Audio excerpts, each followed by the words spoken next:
उस्ताद ये क्वेश्चन है कि अगर कोई गुनाह हो जाए और उसकी इंसान तौबा कर लेता तो ये कैसे पता चलेगा कि वो गुनाह माफ़ हो गया है। और ये कि अगर उस गुनाह के बारे में कोई हमसे पूछता है कि ये गुनाह किया गया कर लेंगे, लेकिन मतलब गुनाह बहुत अरसा पहले हुआ है, तौबा हो गई है, लेकिन मतलब ये होता है कि ये तो इंतज़ार नहीं हो रहा। नहीं, नमाज भी पढ़ें, कुरान भी पढ़ें, अल्लाह ताला से कनेक्शन बन गया, फिर कुछ अर्से बाद वो कनेक्शन ऐसा लगता है जैसे ख़त्म हो रहा है। नमाज भी पढ़ी जा रही है, कुरान पाक सारा कुछ हो रहा है, लेकिन वो कनेक्शन नहीं रहता, तो वो चीज़ कैसे दोबारा रिवाइव होगी? वो वैसे ही दोबारा रिवाइव नहीं होती, क्योंकि आप वो वैसे रहे नहीं हो, आप बदल गए हो। सही। आप कभी कभी इंसान कहता है मैं जैसे 2 साल पहले थी, मैं अभी से बहुत अच्छी थी, मैं वैसी क्यों नहीं हो सकती, अब मुझे वो फीलिंग वापस क्यों नहीं आती, क्योंकि वो इंसान मर चुका है। फिर अल्लाह ने उसको नई ज़िंदगी दी, अगले दिन फिर अगले दिन फिर अगले दिन। आप वो नहीं हो जो आप पहले थे।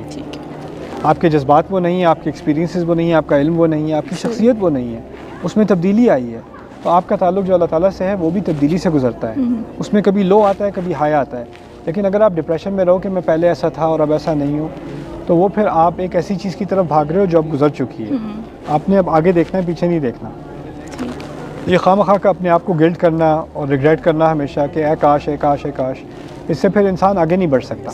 और अगर कोई उस गुनाह के बारे में हमसे पूछे कि ये गुनाह हुआ या नहीं हुआ, तो मतलब मैंने ये सुना था कि उस गुनाह को ना प्रमोट नहीं करना, ये कह के कि मैं ये गुनाह कर चुका हूँ या कर चुकी हूँ। हाँ, नहीं करना चाहिए। तो अगर वो मना कर देंगे उससे, तो वो झूठ नहीं होगा क्या कि अगर कोई पूछेगा कि ये गुनाह तुमने किया है और हम कहते हैं कि नहीं हमने नहीं किया और हम कर चुके होते हैं पहले, लेकिन उसे तौबा कर लेते हैं, तो वो झूठ काउंट नहीं होगा हमारा? वो कौन है आपको कोर्ट में ले जाने वाले?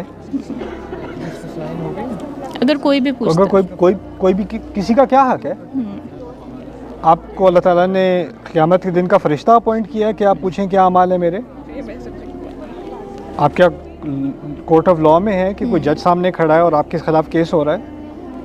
किसका हक? आपको कभी लगेगा कि आप किसी से जाके पूछें आपने क्या गुनाह किया है? आप कभी करोगी? नहीं। तो किसी और को कैसे हक मिल गया आपसे करने का? ये कहाँ की अकल है ये? तो आपको इस तरह फील होने की कि मैंने झूठ बोला। पहला सवाल तो ये, आप मुझे ये समझा दें कि आपने ये सवाल पूछा क्यों? सर जैसे मतलब फ्रेंड्स पूछती हैं, अगर कोई क्यों पूछती हैं? ये कैसी फ्रेंड्स हैं? Find better friends. लेकिन सर अगर मैं किसी कंपनी में रह रही हूँ 4 साल से, हाँ, ये उनको आपकी पता गलती भी है कि आपने बेहतर कंपनी के बारे में सोचा नहीं। आपने कहा बस इन्हीं के साथ फंसे हुए हैं, इनकी बातें सुन के जवाब देने के बारे में मैं सोचूं। और गिल्ट उसे फील होना चाहिए जो किसी को शर्मिंदा करने की कोशिश करे, और गिल्ट आप फील कर रही है। इसमें गलती किसकी है?